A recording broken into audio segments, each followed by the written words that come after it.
Kwentuhan na ngayon sa mga pamilihan. Maraming mamimili kasi. Panay hanap ngayon kay Charmaine. Do you have Charmaine? Mabenta ba si Charmaine? Magkano, Charmaine? Pero ang tinutukoy nilang Charmaine, hindi tao, kundi prutas. Anong pangalan ulit? Charmaine! Charmaine kasi ang bago raw pangalan ng orange. Akin na ngayon, Charmaine. Ayan. Natikman na namin si Charmaine finally. Sa mga nagtataka dyan, ito ang punot dulo ng lahat ng kaguluhan. Ay, inis naman ako, te, kasi parang hindi naman ako pinag-isipan. Bakit naman? O, di ba, ikaw ang pangalan mo ay Mango. At tapos? O, Mango ka, di ba? Pero dilaw ka naman. Ay, oo. Di ba, parang obvious naman kasi sa akin, te, orange, wala na bang ibang pangalan? Nakakaloka naman. May point ka dyan. Dapat kasi, ginagawa nila ng paraan niya mga yan, hindi tamad naman kasi gumawa ng pangalan. O ano ba sana talaga ang gusto mong pangalan? Ay, ang gusto ko sanang pangalan ay Charmaine. Ay, ang ganda, no. Ang pasimuno ng paandar na ito, ang content creator mula Vinzons, Camarines Norte na si Jericho aka Baet. Siyang tunay ba yan, nak? Siyang tunay, kumari kong tunay. Noon pa man, paborito na raw ni Baet ang orange. Saan mo siya dalahin? Pag ako'y nagkakasakit at napupunta ako sa ospital, yan ang pinakaunang binibigay na prutas sa akin ng magulang ko. Hanggang nagkaroon daw siya ng juicy idea. Bakit nga naman orange ang pangalan ng orange? Eh kulay orange na nga siya. Kung magkakaroon siya ng pangalan, ano ang maganda? Tapos naisip ko na yung Charmaine.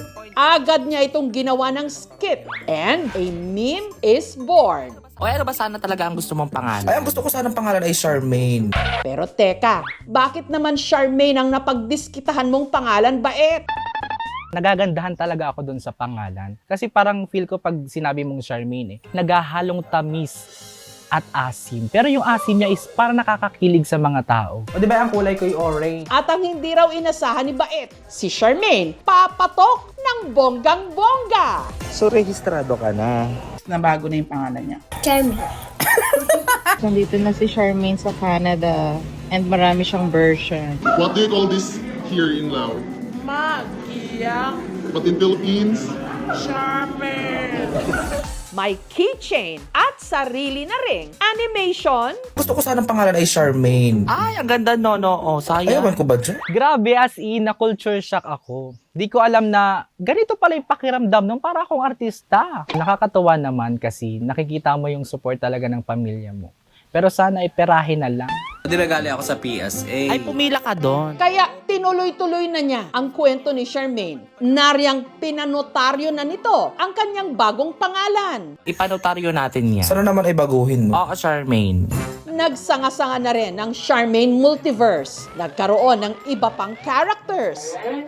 Ang langaw na ito, halimbawa, gusto na rin daw niyang palitan ang kanyang pangalan. Di ba lang ang pangalan mo, Mare? Palayaw ko lang yun. Ano ka ba naman? Ang totoo kong pangalan ay Fly. Ay, oo Di ba nga. napaka-obvious? May pakpak naman talaga ako. Ang gusto ko sana talagang pangalan ay Vanessa. Ay, bet ko yan. Kaya nga kami naghahanap ng abogado kasi magpapanotaryo ako. Oh. Paano lang naman pala tayo ng problema? Ayoko ng ganitong pangalan. O kung sakali, ano ba sana ang gusto mong pangalan? O ang gusto ko sana talagang pangalan ay Melanie. Charmaine! Teka lang! Ang buhay raw ni Baet para ring orange na hindi lang matamis. O, napilitan po akong tumigil dahil si Papa ay kinakailangan ng gamutan. Kailangan putulin yung paa niya. And para po makatulong, trinay kong mag-live streaming pero wala talaga nanonood. Ang nanonood lang sa akin si Mama, si Ate. Sabi ko, gumawa na lang tayong GC. Parang ang gusto ko na mangyari is maging na lang akong source of happiness ng karamihan. Sinubukan ko maging content creator. Doon ako nagsimula sa, hugasan ko na to. Hugasan ko na to. Ay, wag mo nang hugasan yan. Kami na niya. Sige po. At nagulat ako, nagkaroon ako ng viral video. Hanggang sa nakilala naman ako sa, hello, si Taylor Swift to, naki-online lang. Be, si Taylor Swift to be, oo, naki-online lang sa friend ko. Salamat kay Charmaine. Gumulong ang mga oportunidad. May mga pumapasok naman na po ng mga brands. Nakabili na po ako ng motor. Next na po niyan, bahay naman.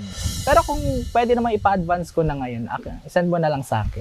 Ang pangalan ng prutas na orange ay, oo, nauna siya roon kesa sa kulay na orange. So, galing daw siya sa word na naranga from a Sanskrit word na nag-i-indicate ng orange tree. Actually, napunta sa Europe na eventually na-translate as orange. Sa pagsikat ni Charmaine, hindi lang si Baet ang winner.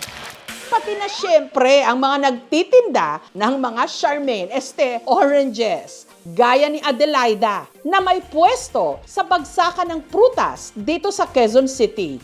Dahil po sa trend na orange na tinawag na Charmaine, lalo pong gumanda po ang pagbebenta namin ngayon ng orange. Dumoble. Tuwing alas 5 ng hapon, ibinabagsak sa kanyang pwesto ang mga in-order niyang oranges na galing pa raw abroad. Yung pong bigat, yung po ang juicy. Pag po hindi po siya mabigat, dry po siya. Wala raw lugi sa negosyong ito. Ang orange daw kasi mabenta kahit pa hindi peak season o napapanahon. Marami po kasi siyang ginagamitan yung orange. Like po sa mga juicer, kaya po hindi po pwede talagang mawalan po ng orange. Ang mga citrus gaya ng orange, nutritious, na nakakatulong sa ating immune system. Ang fiber naman, ito ay nakakatulong sa digestion ng ating tiyan. At ang potassium ay maganda naman sa ating puso. Kaya all year round, mabenta rin ang orange juice. Gaya ng negosyo ni Michael, na puro raw at all natural, wala raw halong kemikal. Honey, ginger, saka lemon. Tapos yung tubig, sir. Pang dagdag lasa. Walang artificial na halo, sir. Ang orange na gamit niya, hindi na raw niya binabalatan pa, hinihiwa na lang at saka isinasalang sa squeezer na gawa sa bakal. Style namin, kada piga, yung balat, iniipon lang namin, sir, hanggang maging bundok. Parang visible, sir, tignan kasi mamanga, ang daming balat eh. Kaya ang kanyang pwesto, nangangamoy orange zest.